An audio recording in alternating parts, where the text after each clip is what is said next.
Thanks for having me, David. Oh, it's an honor. I really appreciate you finding the time. I'm so glad to do it. I've appreciated so much that you've done. I've been scribbling a bunch about you guys and all the rest of the state for a long, long time. Yeah. It's cool. Okay, everybody who's joining, we're going to give you a minute or two to join, and then we'll get started. But, you know, just come on in. Will they be chatting nonstop? No, we closed the chat between them just because of some previous things, but we opened the Q&A so that they can put things in there.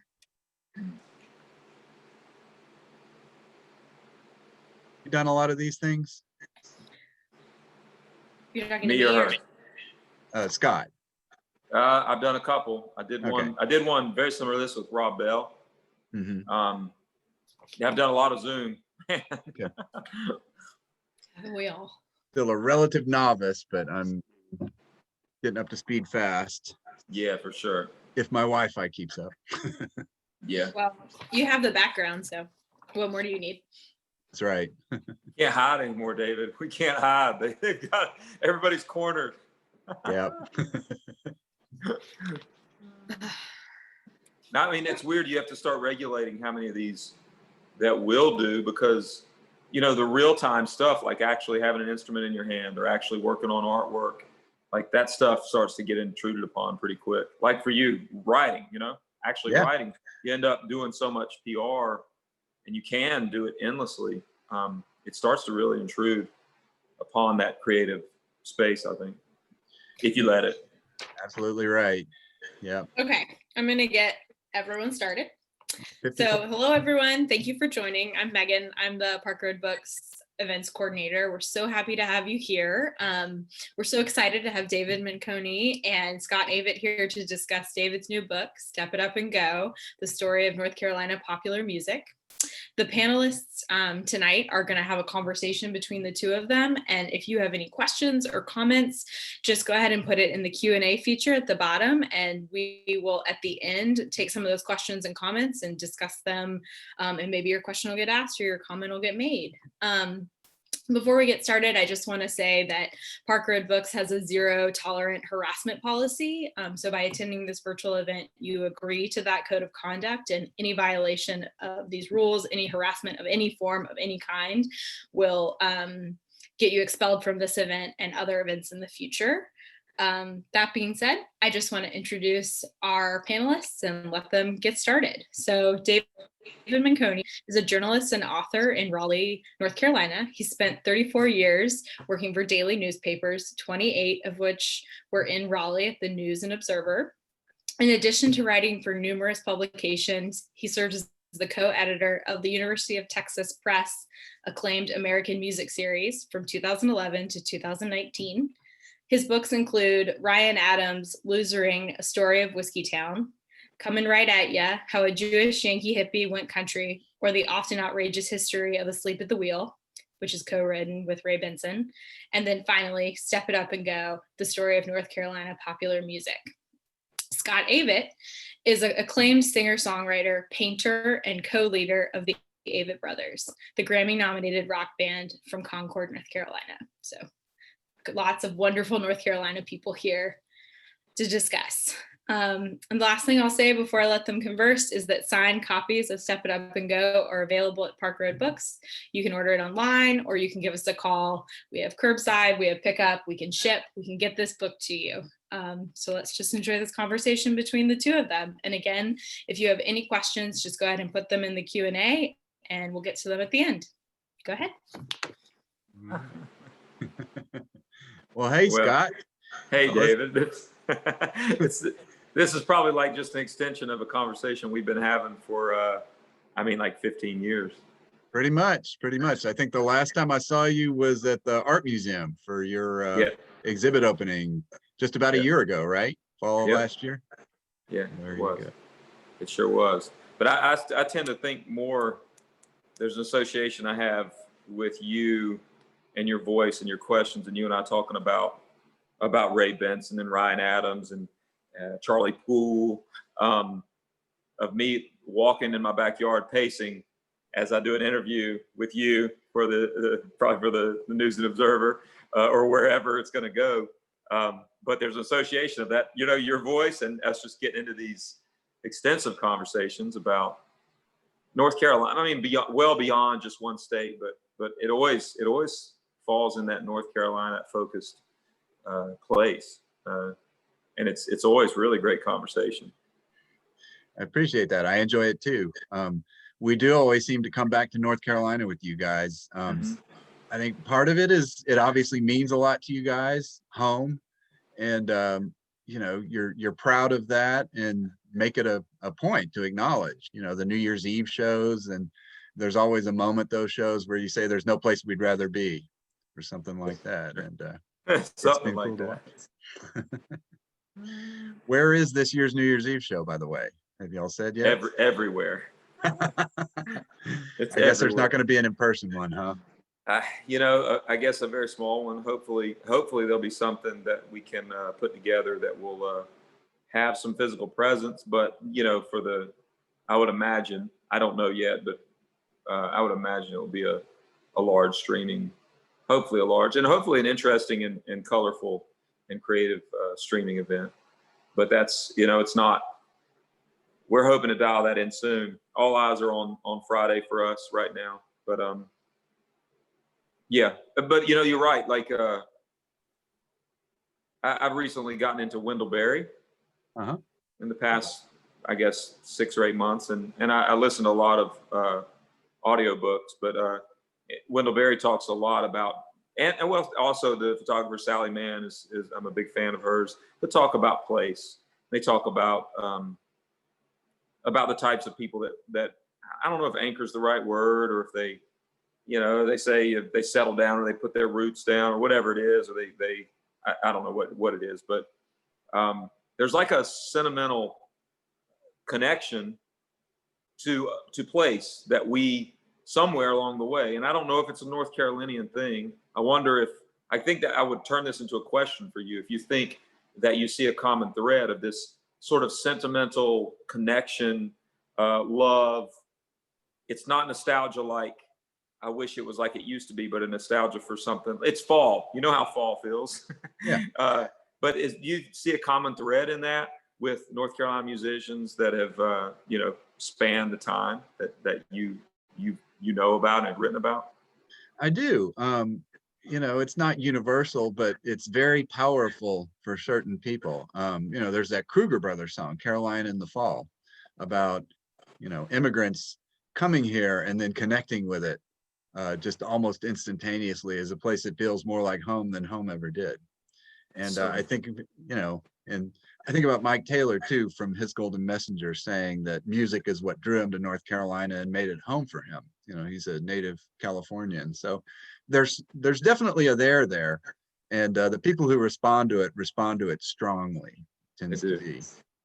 But yeah, I've seen this again and again over the years. Yeah. It's something that we can't shake. It makes me think a little bit about became a friend of mine, and I probably bought this book at Park Road Books. It was Eric Fischel's memoir. I think it's called Bad Boy. But he talks about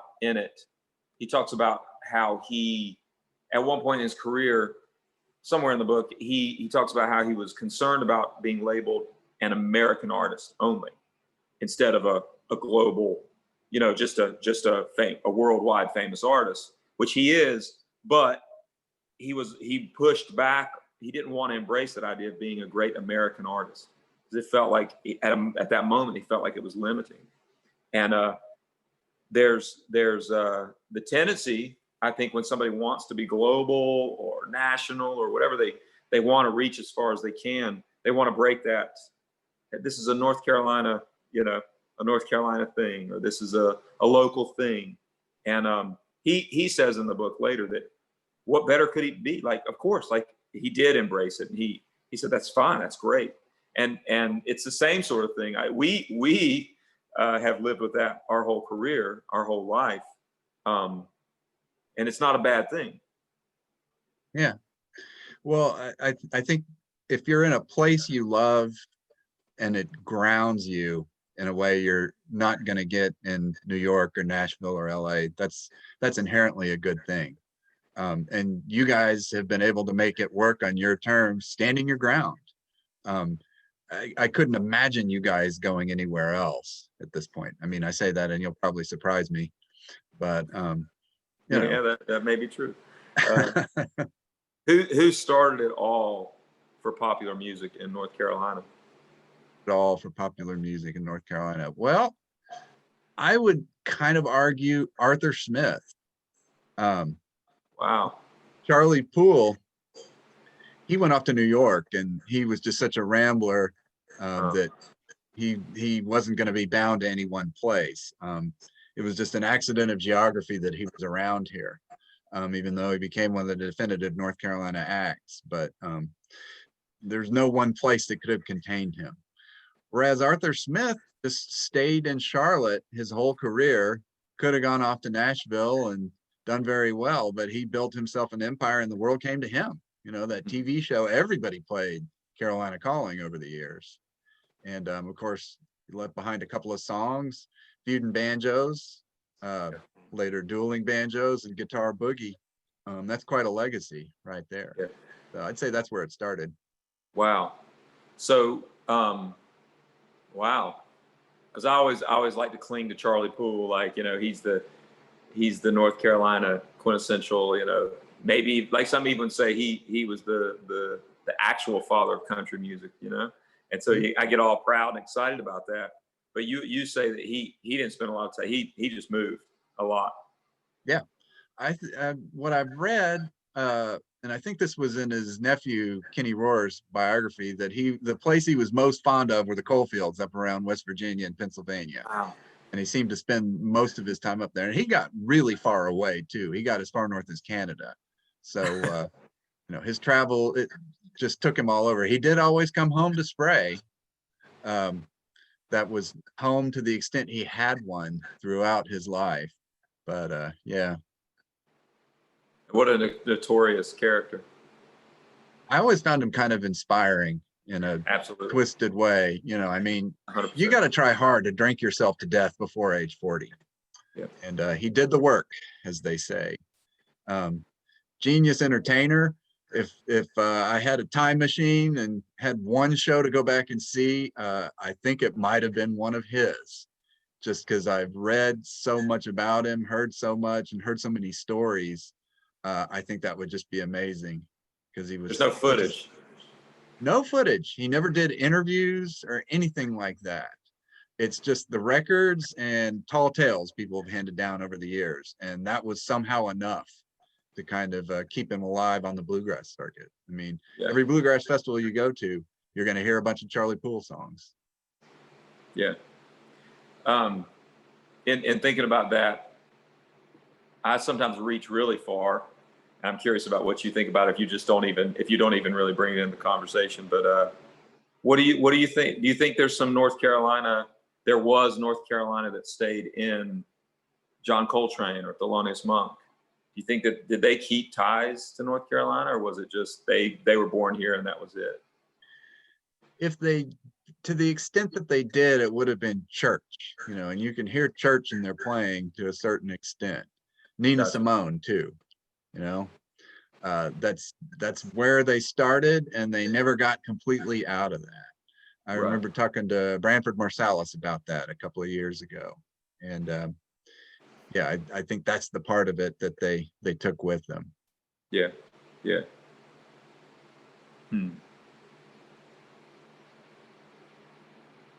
I want to ask you, you know, how old were you? At what point were you kind of aware of North Carolina music as a thing? You know, I talk about this in the book about early exposure, coming here not knowing much about it. And since I didn't get here till I was 30 years old, but you grew up here. So how far along were you? Well, you know, I've told you in interviews before, but you know, I was affected just like every other kid in the early and mid '80s by, you know, Michael Jackson, Hall and Oates. For me, the first rock and roll that I really, really flipped out about was Van Halen. Van Halen. I mean, Moment David of silence, Lee Roth. Eddie. Oh my gosh. Oh my gosh. That was everything. That was everything to me. Diver Down was my first record from them that I listened to, that I fell in love. And the funny thing is about that record, because I've been schooling my kids on it, is it has like Big Bad Bill and Happy Trails and Little Guitars and Cathedral. And these songs are way dynamic. They're not like my kids will go, that's not rock and roll, you know. But when you tie it to the aesthetics of rural or North Carolina music, those things fall right in line, and they make sense. You know, Big Bad Bill, even though I guess it's like a jazz blues type tune, I mean, it's totally, I mean, you definitely hear Doc Watson do Big Bad Bill, Sweet William. I mean, there's no doubt. But, and it always felt like it was late in life that I came to this, but it wasn't. It was probably around 17 to 19 years old. My dad was taking us, first we had a teacher at our high school who was good friends with Doc Watson. He wrote the song about Merle. Wayne Hayes was his name. So Seth first, I was going to East Carolina University at the time, but Seth got to meet Doc and spent the day with him. Doc really loved Wayne a lot, and Wayne had written this very tender and precious song to Doc, and they played it at Merle Fest all the time. So that started breaking open for us. But we also really locally, like between you and us, towards like Ashboro, there was this place that was told to me, it was called Eliezer.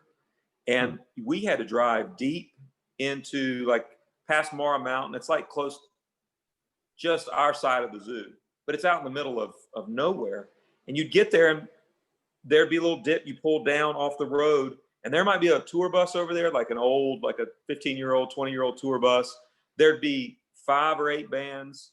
They'd have a practice room, and there'd be a bluegrass band playing, old timer bluegrass.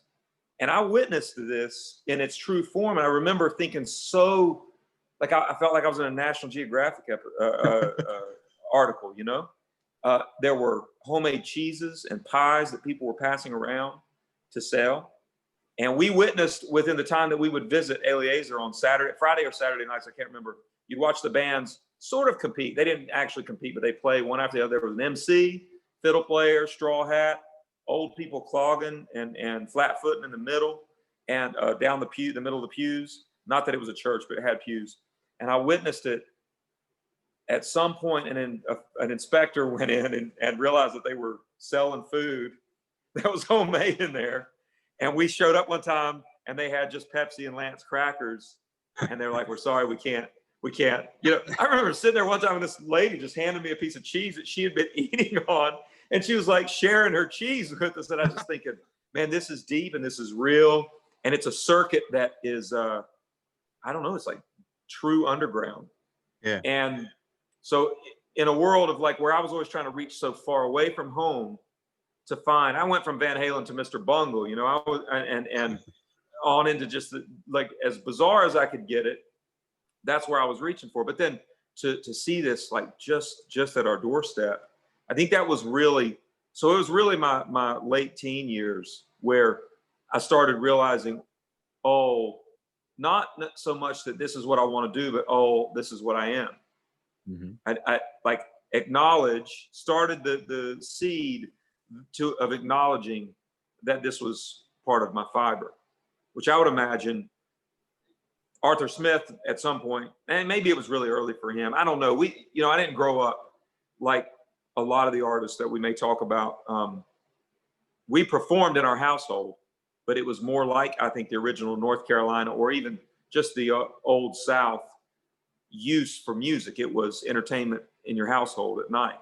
Yeah. You know, we threw plays and played songs and made drawings for each other. And like we did that when we were kids. My dad, I don't know if my mom and dad had a plan for that, but they did it. And it was very effective for us. And when you talk about, I'm not imagining a group like us or others in Nashville or New York or LA now I can go there. I could move to one of those places and still be me. But when I was a kid, I probably would have gotten crushed. I wasn't talented enough to be a young star. I needed a place like North Carolina that had that sentimental love, that nostalgic love, that warmth to foster whatever it was I was going to do. It was forgiving, if you will, you know. And in North Carolina, I saw Raleigh when I went to ECU. Raleigh was like, that was my New York City. Like, things were happening in Raleigh in like 1995 that were incredible. People were talking about, hey, this is the next spot, you know, this is going to be. You had Ryan Adams. You had, what was his group? Whiskey Town. But before Whiskey Town.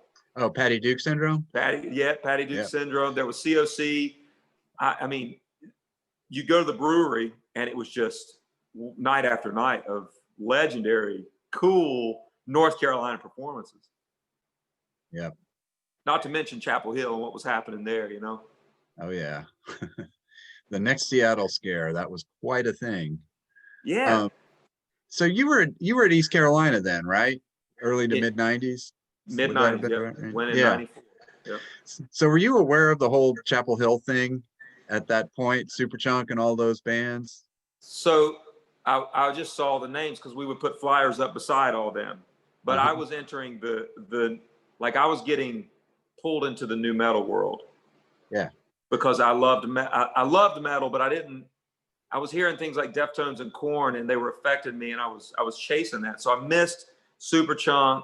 What was the Arches of Love, Polvo. Yeah, saw those all the time.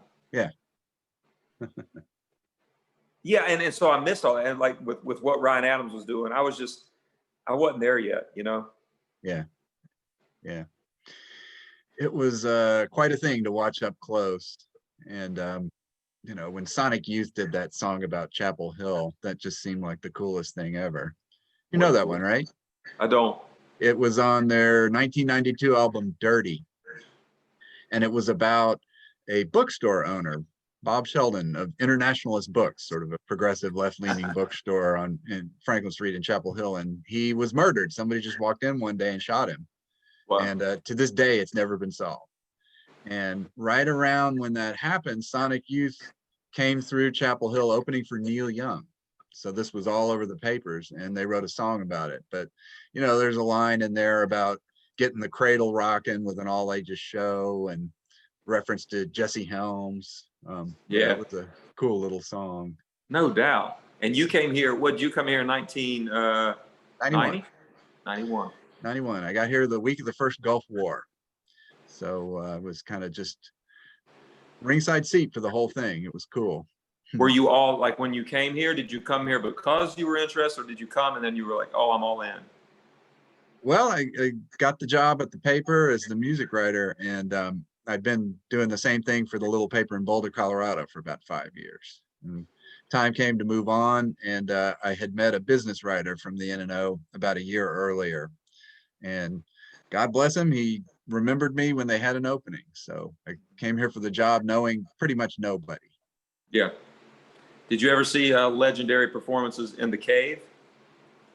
Legendary performances in the Cave. I've seen a bunch of shows there. I'm not sure how many of them were legendary.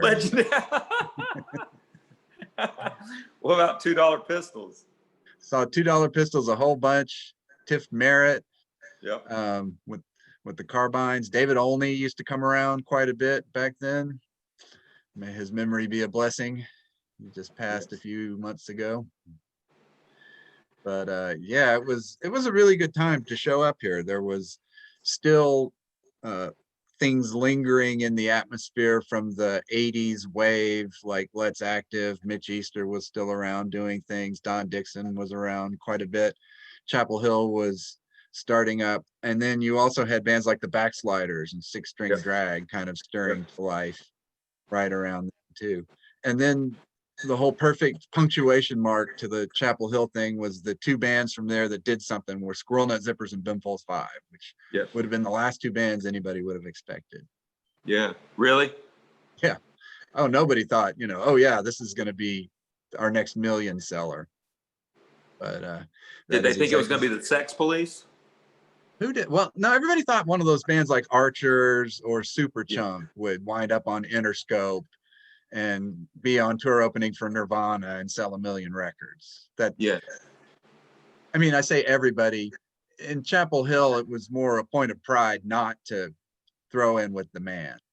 A lot of those bands chose to keep it indie or even keep it DIY. Superchunk, after they did a brief stint with Matador Records and could have gone anywhere, signed with any label they wanted, and probably named their price, but they opted to go back to their own thing, merge record.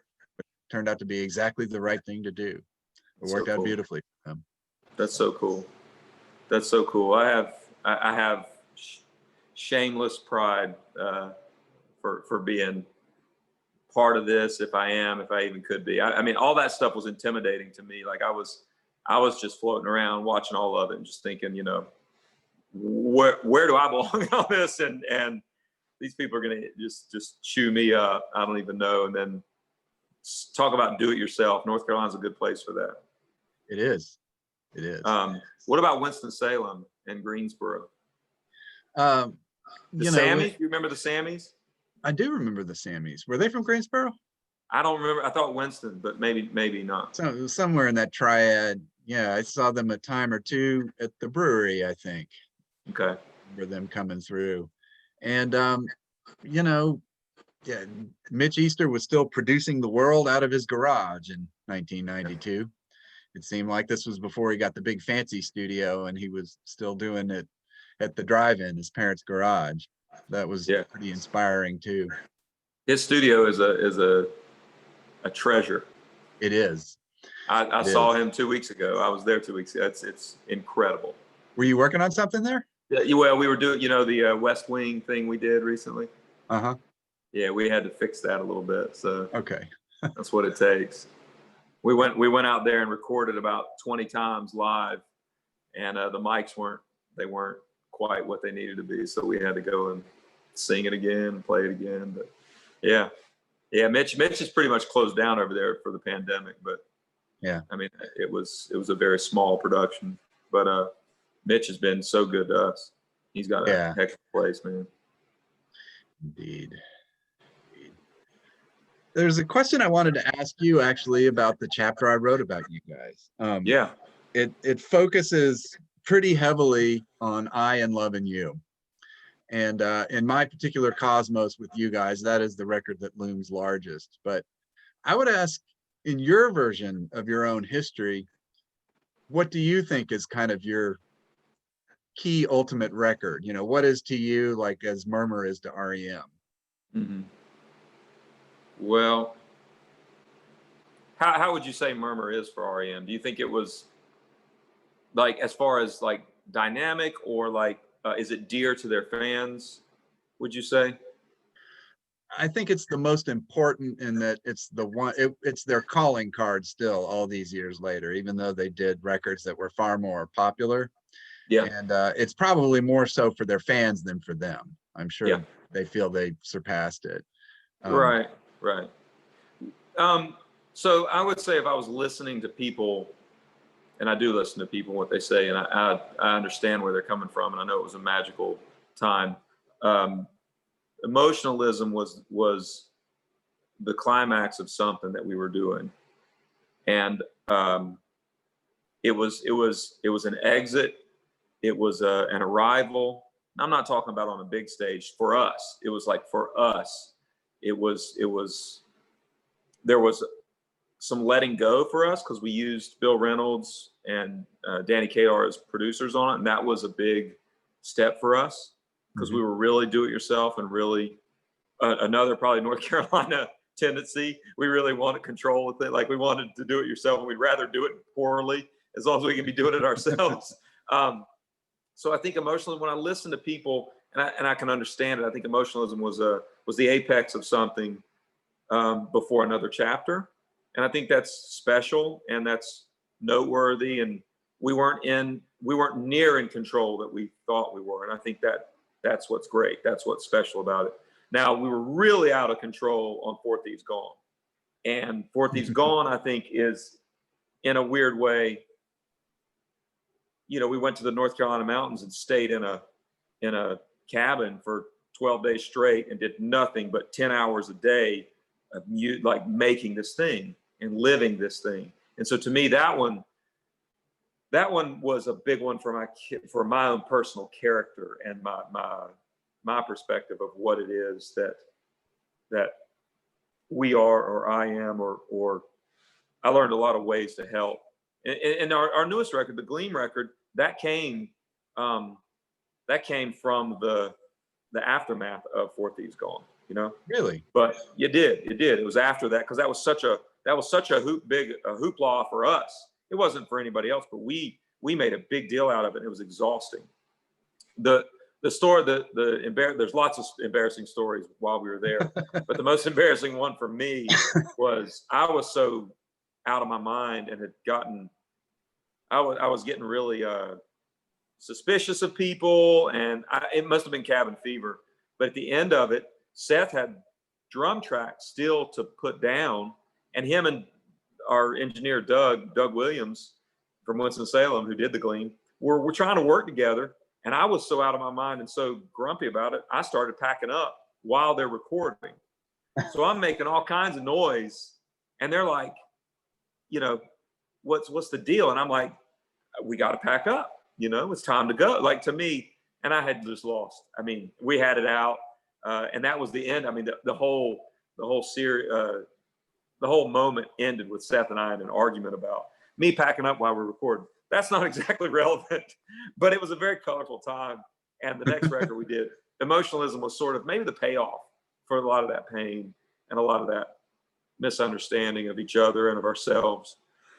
But I Am Loving You was our first, was our entrance. If Emotionalism was sort of an exit of a chapter, I Am Loving You was definitely a new chapter for us with people that were way more experienced than us working with us.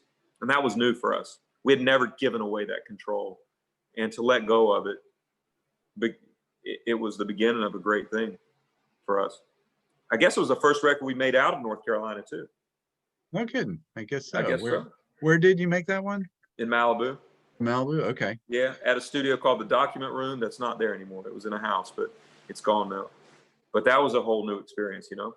North Carolina boys go out to California, and I would kind of try to make myself feel better when I'd get insecure about it, and I'd say, well, look at the records that Doc Watson recorded in Hollywood, in Los Angeles, you know.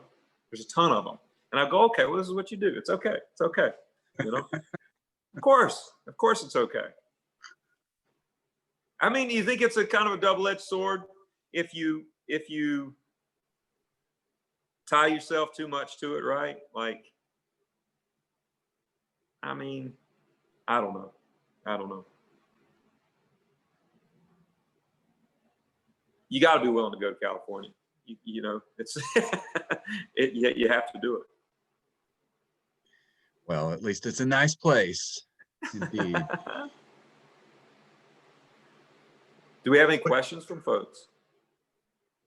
Let's look. We have a lot of questions. We do?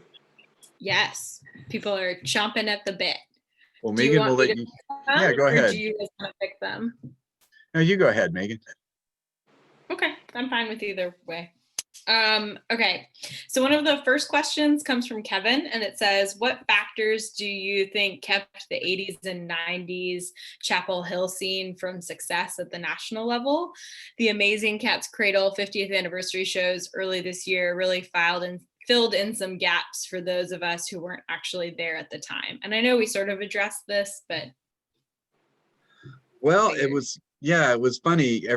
There were a whole bunch of bands that seemed really plugged into the spirit of that particular age. And for one reason or another, it just never happened. Some of them honestly opted out. Superchunk probably could have done well at the major label level had they taken the jump to do that, but they chose not to. And it turned out playing the long game was exactly the right move for them. And they got all kinds of success in a really unusual and unexpected way, running a record company while doing very well as a band. And other bands, you know, Archers of Loaf, they made some major label records that just never quite happened. but it kind of did happen just with those two bands I mentioned, the Zippers and Ben Folds 5, that nobody expected. The thing about hit records is, like, if you're going to have a hit, there's about 189 things that have to go just right. Timing enters into it, and producers and management and record companies and yada, yada, yada. And there's just no lack of stories of great bands that never quite got over the hump for no reason anybody can fathom. Yeah, that seems fair. So Timothy asks, the Blue Rags and Doc Watson were huge influences on the start of you playing acoustic music, and the Avett brothers. Can you talk a little bit about them and what other North Carolina musicians had a big impact on the Avett brothers? I feel like that's a huge question, but it seems to come up in a variety of forms. So I feel like I'll ask it now. Well, before David says anything, because he's got to talk about the Blue Rags. The Blue Rags were everything for me for that, because I needed to witness. I needed to witness myself, and or what I wanted to be, or what I was. Like, I was in all this metal, and I love metal. I love it, but I was really trying to be somebody that I wasn't. When I saw, the B girl in No Rain, Blind Melon, yeah. Yeah, when I saw the Blue Rags at the Attic in Greenville, North Carolina, with like 12 people watching them, I was like, I'm home. This is incredible. These guys are superstars, and nobody knows it. They don't even get it. But they were everything to that, big time. David, what is your Blue Rags experience?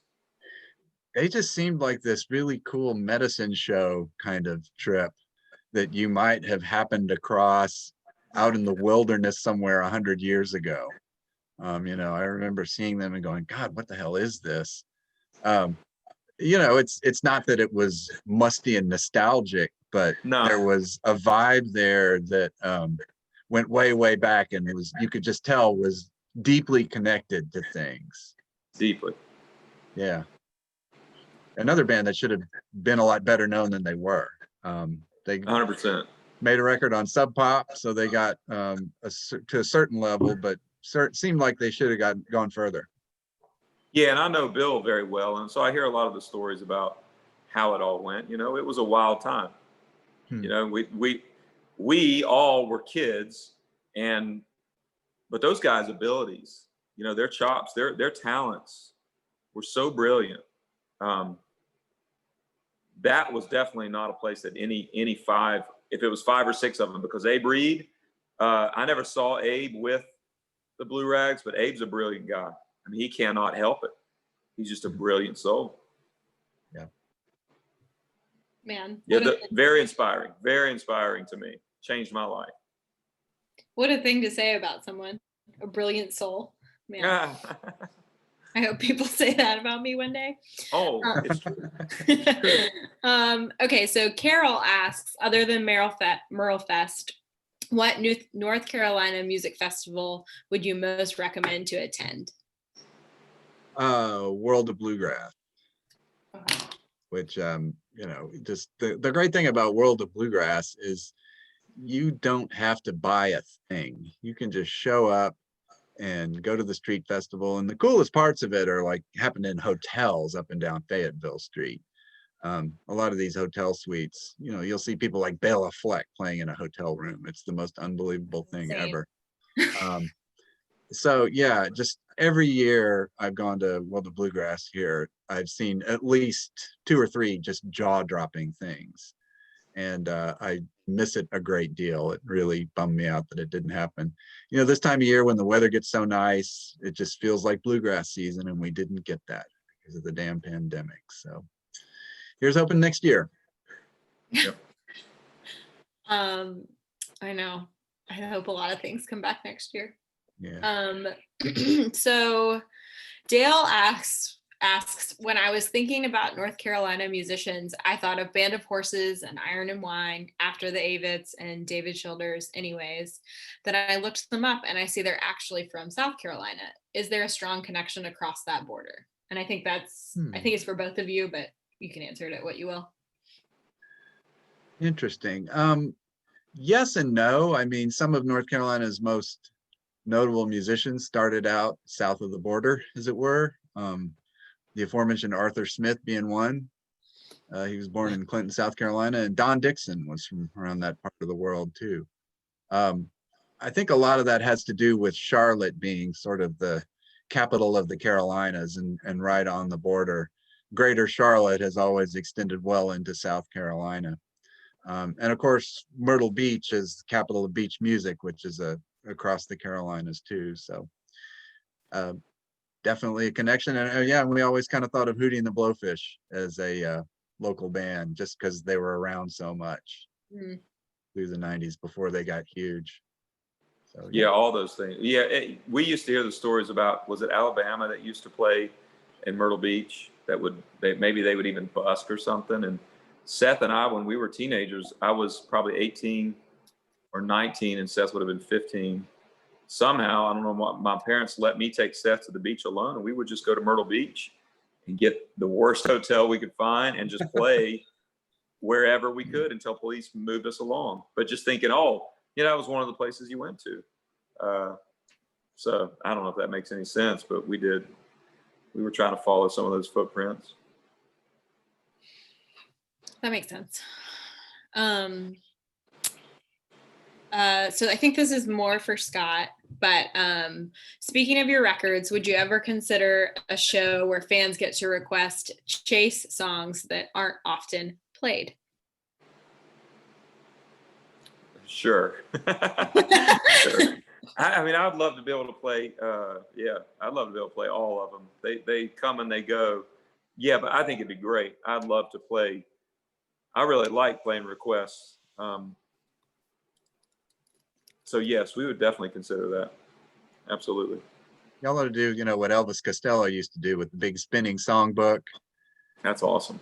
That would be that'd be an amazing thing for you guys to do. That would be fun. That would be fun. Okay, I think this one is for both of you. It's from Melina. If you could be in any North Carolina band from any time period, who would you choose? Wow. And then parentheses, it's probably okay to bring Seth along in the scenario if he pulls the little brother card and insists he be included as well. I didn't really see that when I picked it, but I'm glad I saw it. That's funny. If we could be in the band? Yes, it says if you could be in any North Carolina band from any time period, who would you choose? Ooh. And I guess, David, if you wanted to write about, that could be fine, but you could also be in the band too. I'll allow. Wow. Well, Flat and Scruggs, maybe. They had some serious longevity. They were around for 20 years. Yeah. And we're kind of top of the heap the whole time. Yeah, that's true. I can't say Charlie Poole because I can't imagine that it would have been. Charlie Poole's bandmate. I can't even imagine. I don't know about Charlie Poole's bandmate. I don't know about that. Maybe being Charlie Poole was really fun. What about like the Beach Mountain Singers? I've heard some recordings of that world that I don't know if it'd be fun, but there's a, I guess that's kind of close to where Ola Belle Reed came out of. There's some things happening there that I'd like to get a little closer. I'd like to have gone back there. So Ola Belle Reed's band probably would have been cool to be in, to witness that. She's got the voice of I mean, it's like just a spiritual voice. So I like Ola Belle Reed. Oh, and if you want to talk longevity, the Embers have been around since 1958 and are still I mean, to the extent anybody exists right now, they still do. Wow. They've completely turned over. The last original member finally had to retire last year. Oh man. So I'm sure that was really hard, but I'll try to follow it up with another hard question.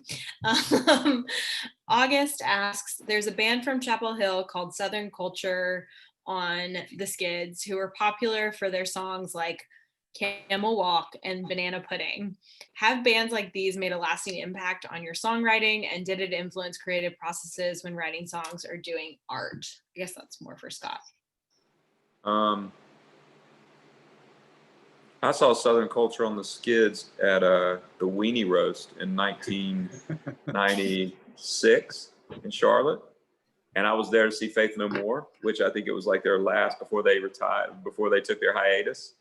So I had my mind on one thing, but I remember Seven Mary 3 played between Southern Culture and the Skids. And I'm not answering the question at all. I'm just remembering seeing Southern Culture on the Skids. It all affects, it's all inspired me. It all has. All these, they've been on my radar, all these groups from North Carolina, and it's all felt like, I don't want to sound codependent, but it's felt good to be with this group. People that don't know, that might not even like our band, but just know other band people and people that are coming from the same place trying to do the same thing, even if we didn't sound the same or do the same thing. I just have always, yes, it's inspired me and pushed me along all the while, for sure. Did you guys ever come over to one of the sleaze fests that Southern Culture on the Skids used to do, that summertime thing, mid-90s? No, never mind. Yeah, No. That was always a heck of a party. I'm sure. I just remember seeing, maybe I saw flyers for it, but yeah. Oh man, is that in Mebane? No, it was in Chapel Hill generally, okay. And it'd be a weekend thing, and they'd bring in people like Ronnie Dawson or Ernie K. Doe was the headliner one year, and just a bunch of similarly inclined bands like the Skids, and always a great time. Yeah. Kevin has another question. He says, what Chapel Hill band should have made it nationally, and why was it the Popes? The Popes were wonderful indeed. Great band. I remember right when I got here in 1991, they played their last show opening for the Feelies, I believe it was. And, we're breaking up, and the Feelies were going up to them afterwards saying, you can't break up, you're too good. And they did it anyway, which was really too bad. Just never caught a break, unfortunately. They seem to be the whole package. Great performers, terrific songs. I like the records. Records were really solid, and it just never came together for them, unfortunately. Oldest story in the world.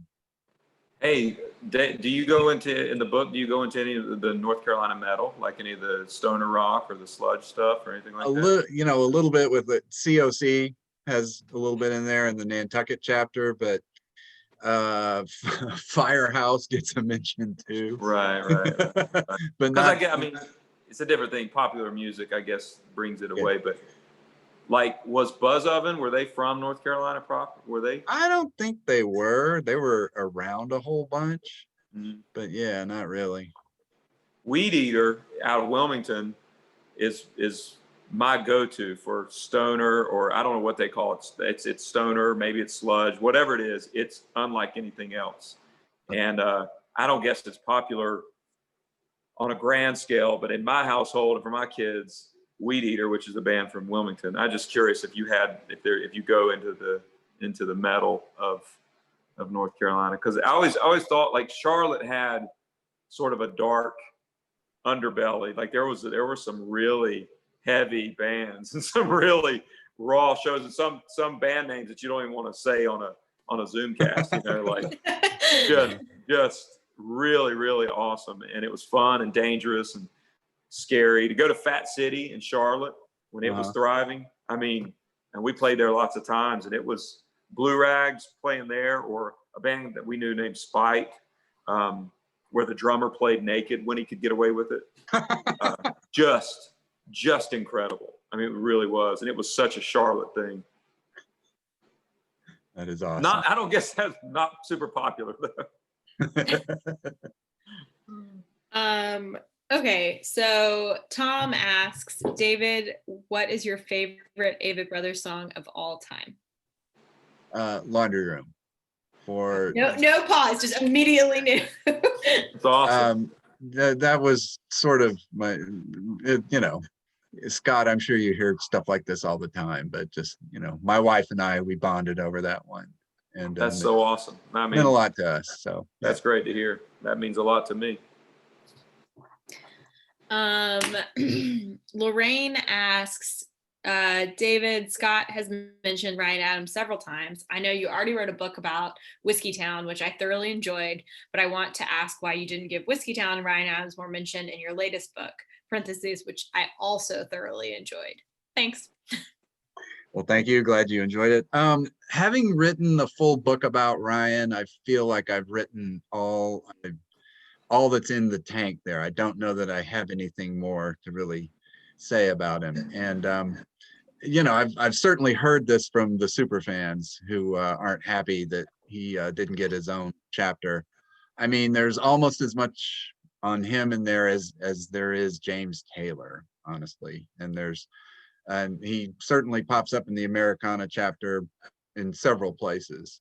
So yeah, it was just a decision to focus elsewhere. I only had a certain amount of chapters, a certain amount of space, and he just did not seem to fit into what I was trying to do this time. And, you know, he has become problematic over the past year as well. And yeah, it didn't seem like something I wanted to get into this go round. But yes, I've certainly heard from plenty of people who are disappointed about that. So it goes. I might have asked this question, so please forgive me if I did. I'm getting them a little confused because you guys have so many adoring questions. What's your favorite North Carolina venue? Okay, I did it. That makes me feel better. Yeah. Well, what's your favorite one to play, Scott? Now or in the span of history? Span of history. Span of history.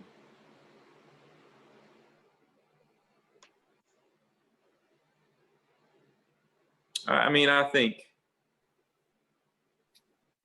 the neighborhood theater became our most our dearest place. I think. Is that what you think of like as your home court? Yeah. I mean, I think there's others like, you know, the Orange Peel in Asheville is great. Obviously in Raleigh, Lincoln Theater was special. It's a similar capacity. King's was very special to us. We did play the Cave, and Cat's Cradle was like, it's funny. You know, if we played Cat's Cradle 6 or 10 times, let's say 4 of those times take up more memory in my mind than, you know, 10 arena shows. You know what I'm saying? Like, it's like they fill so much space in the fabric that we are. And neighborhood theater, we just did that over and over a lot. Yeah. But it's a tricky one because I could probably go to each town and say, well, it was this spot. Because in Greenville, when I was coming up and learning and my very first club show I ever played was a place called O'Rockefellers. Mm-hmm. And O'Rock's was a really gritty place. And I was told it was, I mean, I was warned of the bar in the back that anything goes, right? So it was like, you had the stage up front, but then you went through this little hallway. And it was only there my freshman year in college at art school. And then it closed down, but it had been there before. But that was the first place I went in and just played to, you know, a relatively empty room of people just drinking who really didn't care to hear me. And for me to feel what that was like. So I have a fond memory of that. But I could go on for a long time with places. But I think the neighborhood theater is probably our closest, and we had such dear moments there. Yeah. What about you, David? You know, Cradle looms large. Absolutely. Just that it's been there for so long. The very first place I saw a show here was the brewery, and I have extremely fond memories of that place. Yeah. There are various house concert venues that I remember very fondly. Did you ever hear about a place near Durham called Pine Hill Farm? Man, that rings. There's something back there. What years was that? This would have been like late 90s, early 2000s. Man. And you could not design and build a house better set up for house concerts than that place. It could comfortably hold about 70 or 80 people. Yeah. And you know, like Drive-By Truckers played there. Allison Moore, acts like that. It was really incredible place. I missed that a lot, just the whole vibe. There was another place out near Mebane called the Dance Barn that just loved seeing shows there. In the cave, of course. You know, Yeah. How can you not love the cave? The cave was incredible. It was incredible. It really was. It's hard to pick. It sounds like. So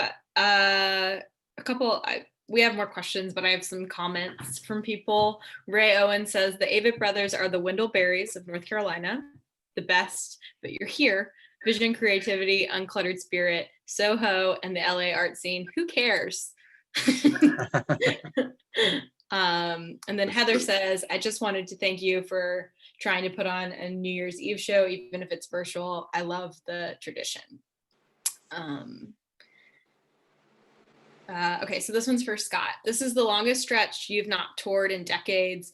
What has been the most unexpected artistic challenge and the most artistic growth that you have observed in yourself? Yeah, over this time, like right when I realized that we weren't going to have the busy year touring that we had planned for, I accepted it really fast. This is probably how I do a lot of things. I accepted it really fast and just said, okay, I'll commit myself to that, and that's what I've got to work with. So I'm going to make lemonade. So I turned to my visual art. There was kind of an overlapping period. I was flooded with a lot of music stuff, so I started playing and writing and letting that flow, but then it got taken over with the visuals and painting and printing. But recently, like the length of time now, I didn't acknowledge it at the beginning of how much I would miss touring and how much of an anchor and a structure it is in my life, and an expression of who I am. And I do it because it's who I am. And so I'm facing it recently. It's been surprising how much I've missed it as of late. It's hit a little later. It's like I accepted it. It was like, okay. And I started doing the best I can with it. And it's sort of like it caught up with me. And I don't know, that's surprising to me. As many times as I probably do that in my life. A lot of people probably can relate to that kind of thing. I think we do that when we mourn anything. But that being said, I'm looking forward to when we can do it again. I have full faith that we will. And I think that the future's bright. I think that it's going to be a different normal. I think that we're going to be changed from it. I think that we're going to perform differently. We're going to feel different. I don't think we'll ever. I mean, I think we'll feel this, like, I think it's going to change us forever. At first, I didn't believe that, but I think it is. But it'll be right. It'll be okay. I think so. Yeah. So Lindsay asks, what are some of your, and this is for both of you, favorite young and upcoming bands coming out of North Carolina? Shout out to Mipso. I don't know if I'm butchering that. I hope that made me feel really that's old. Yeah, Mipso's great. Yeah, they've worked really hard and done a lot of smart things. I think they're going to continue to do well. Lydia Loveless is certainly one to keep an eye on. She made an amazing album this year called Daughters, I believe. And Americana singer-songwriter from right here in Raleigh. H.C. McIntyre from Mount Moriah. If you've not heard her new album, Eno Axis, on the Merge Records label, very much worth a listen. There's a real good singer-songwriter named Rachel Keel from Carborough, who's really good. She does, it's not quite jangle pop of the sort that predominated in the 80s with bands like the DBs and Let's Active, but it's kind of inclined in that direction. But she's also very good. Scott, what have you heard lately? Well, I agree about Mipso. They're wonderful. They've been on a path, and I see them evolving. I see them as a group that's changed, and growing. And I think that's a good sign. I think it's a sign of sincerity and I don't know. I think it's proper. There's another group that out of Charlotte called the Junior Astronomers that I love. The Junior Astronomers. I don't hear enough from them. They're great guys. and they remind me of Faith No More's first record. It's really, really great. It's good stuff. My ear's not as close as it should be to the street though right now. It's really not. It's been I think to the ground out here a little too much. You guys had Mandolin Orange on one of your New Year's Eve shows at just exactly the right time. I think that might be the last time they were ever an opening act. Was for you. Yeah, I was going to mention them. I just don't see them as I feel like they've got their stronghold. I feel like they've got their traction, you know. But I think Mandolin Orange is incredible, and there's a thread, you know, like Ray Benson said this to us, and I believe it true. As I get older, I see it. Things that I thought were like I'd seen for the first time ever, that anybody, you know, I thought that playing a kick drum and the banjo and screaming, I thought that I was the first person to ever do this, you know. I was convinced of that, and I mean, it just wasn't, you know. People have been doing one-man bands and screaming and playing band, like, you know, they've all been, like, it's been done, and but there's a common thread, and it, you know, Scott Avett had never done it before. We had never done it before. And Ray makes a good point about how every generation, just this thread just keeps going, and it's always a little different, and it's always worth listening and watching for. And Mandolin Orange, there's a thread that they I don't know, that runs through them or that they carry or whatever it is that they're a part of that I think is really natural and once again really sincere. It's who they are, and I love it. I think it's great, man. And apparently we're related, you know, so that's what I'm told. So.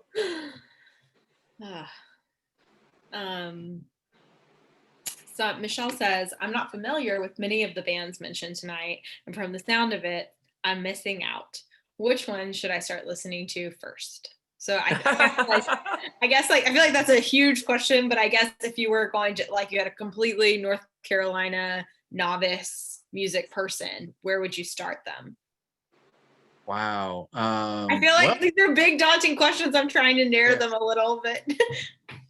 Mandolin Orange would be actually a very fine place to start. They're very accessible, kind of at the top of their game right now. You know, if you like anything Americana at all, chances are you're going to hard to go wrong with them. Who else are we talking? Can you tell from the question, are they wanting more current stuff or historical stuff, or? From the question, it just says, where should I start, essentially. So I guess maybe if you wanted to do something like from a historical perspective, you should start here, but versus a like hit you in your soul perspective, start here.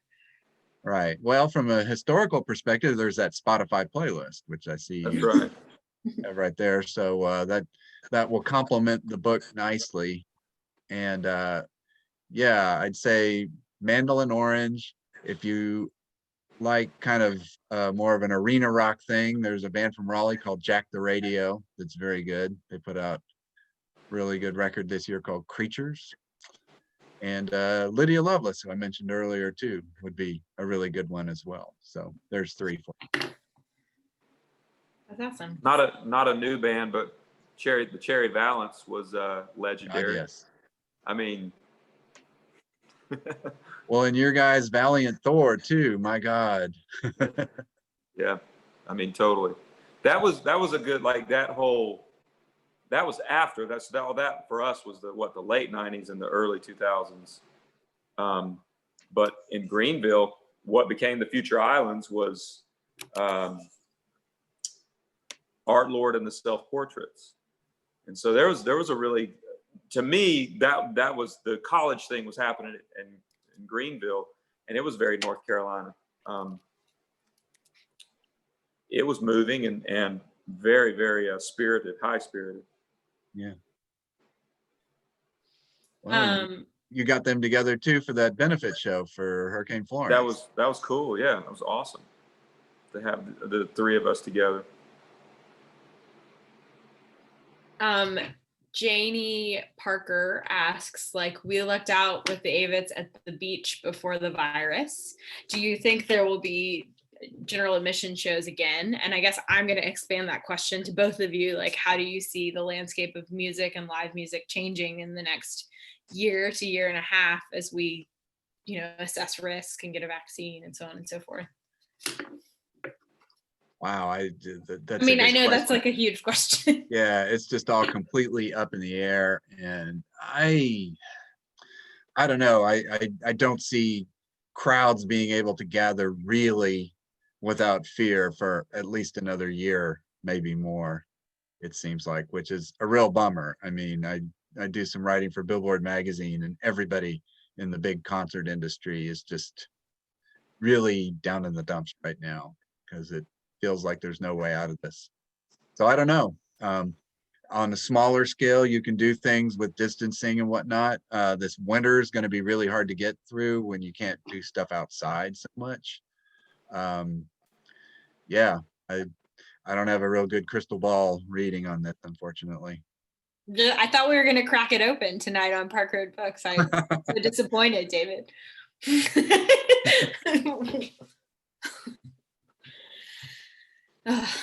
Do you have any thoughts, Scott, or should I? Well, yeah, I mean, I do, but I'm with David. It's a lot of speculation. I mean, it's a lot of speculation, and look how surprising this was from January. I mean, New Year's Eve we were just,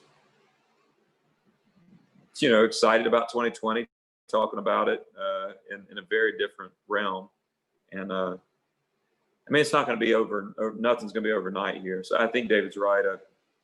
I'd heard someone saying that they felt like the middle of the summer next year, we might be able to see things on the other side. We might be able to see the other side, but I hope so. But yeah. This is what we got to deal with now. This is what we have to deal with. And we have a lot of great technology that we can use, which, let's use it. I don't know. There's tons of things to say, but no, I understand.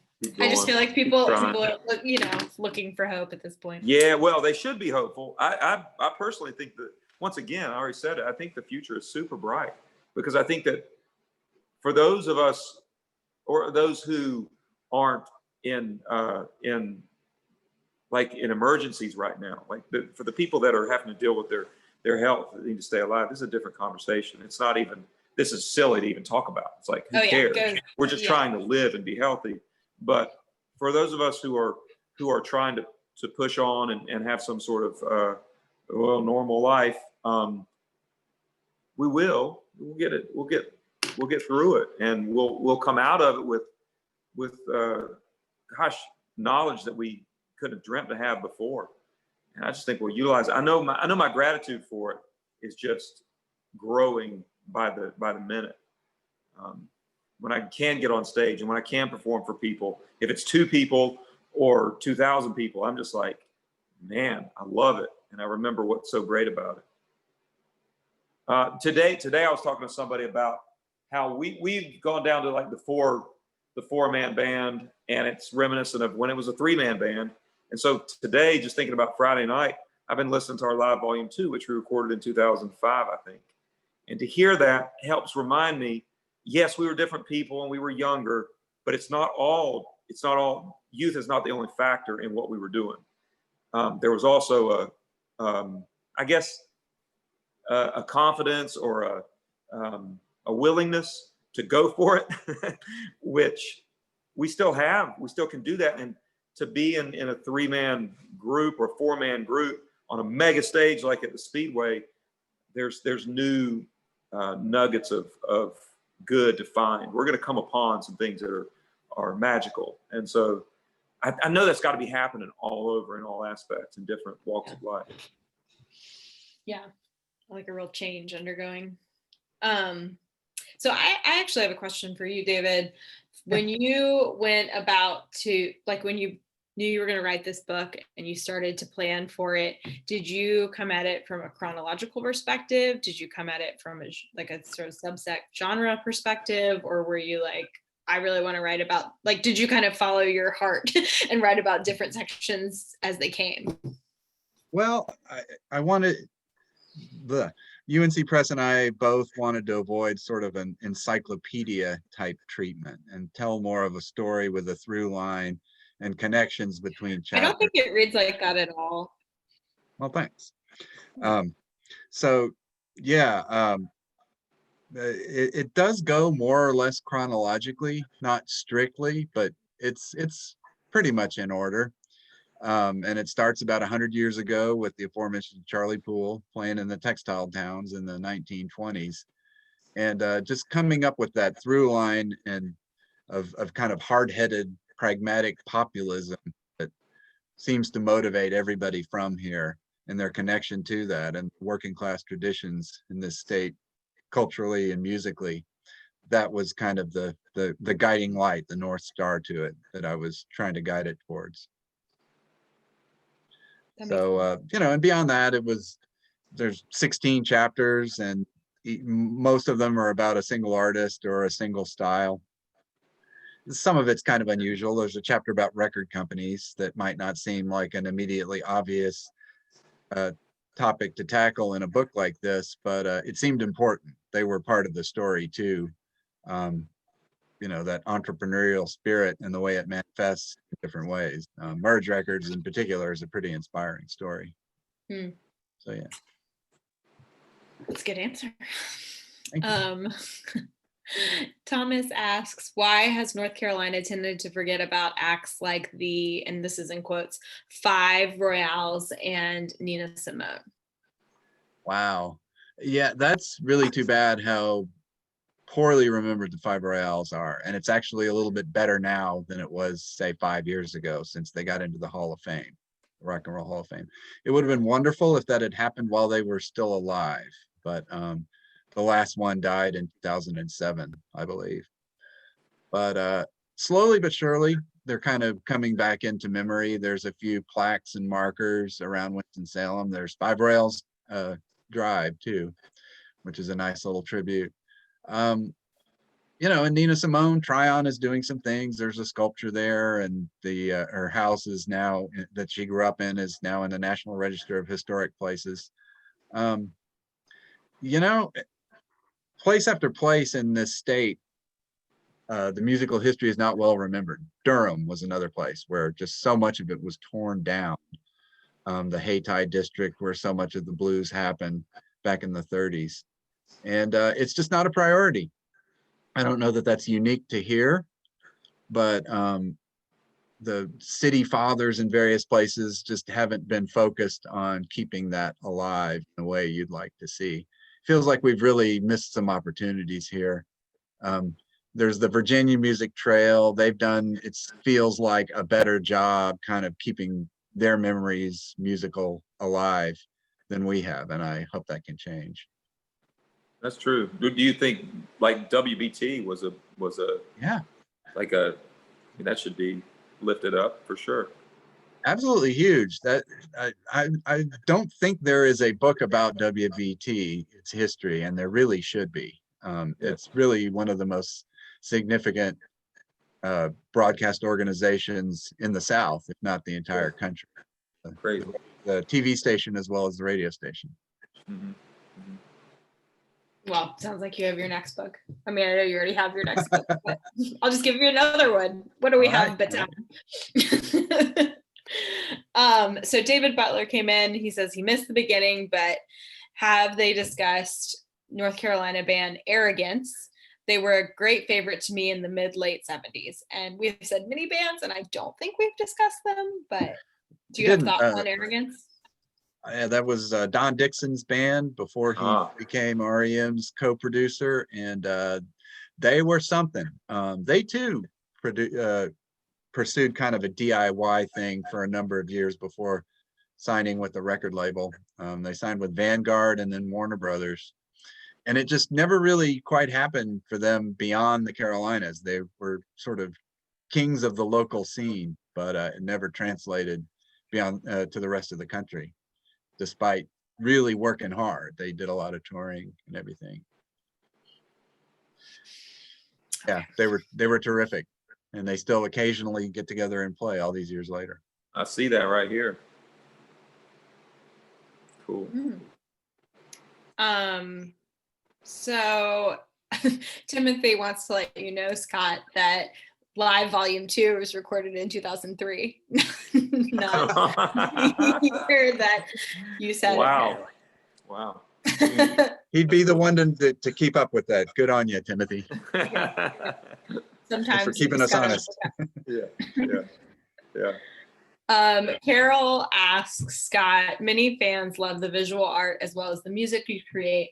Have you considered making a book with visual art that represents songs released on the album and then selling it at Park Road Books? Representing the songs. Is that what It says, have you considered making a book with visual art that represents songs released on the album? So yes, songs. Yeah, I've never considered that. I think that could be done. We sort of did that. I think we sort of did that. Seth did drawings for I Am Loving You in the deluxe package that can't remember if they were for each song, but they may have been. We do think in those terms though. Like we come from back to this do-it-yourself thing. We came from the mindset that we would never, not out of principle, we couldn't imagine somebody else making our album cover. We saw that as part of our expression. We never detach that from what we make, like it, and any visuals for it.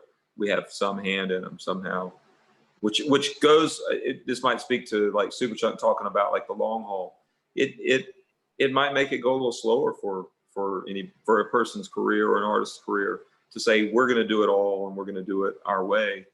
It's likely not going to be the rocket ship to the top. It's usually a slower climb, but I think it's more fulfilling when you look back on it. It's definitely fulfilling in it, because the whole point is to be able to create things. Like it all works on itself. Like luckily we've never put ourselves in the mindset that, if we made this one, then we would have this, and then we would have arrived, or we would have made it. We always were like, we'll make this one, and this one leads us so we can, this takes us to the next step so we can make this, and then we'll make this, and it's just about that experience for us, and the visual is a huge part of it.